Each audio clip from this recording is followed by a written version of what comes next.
The biggest challenge I'm seeing right now, and it is a pattern that I think up to this time has not been identified, and that is either the inability or the unwillingness of leaders at every single level to have and initiate difficult performance conversations.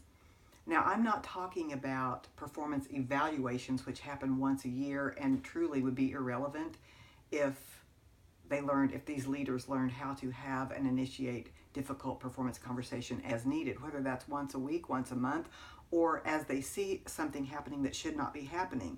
But the reality is, I hear whenever I'm trying to coach an executive or a leader in this problem, they usually can't even define what the problem is. I'll say, well, what is the employee doing that he shouldn't be doing?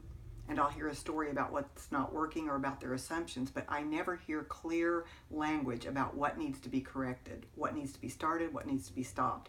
So in my performance conversation model that I teach managers at all levels is a process and a way to get clear on what the real problem is and how to initiate that dialogue so that either you keep the employee and they are successful and there's this conversation where we improve performance, or we agreeably decide that this is not the right fit.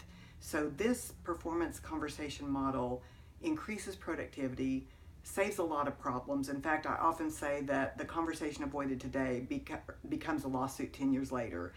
So I've had a lot of success with this, and the main issue here is that we're avoiding conversations because we don't like how it feels. What happens is we say, well, today's the company picnic.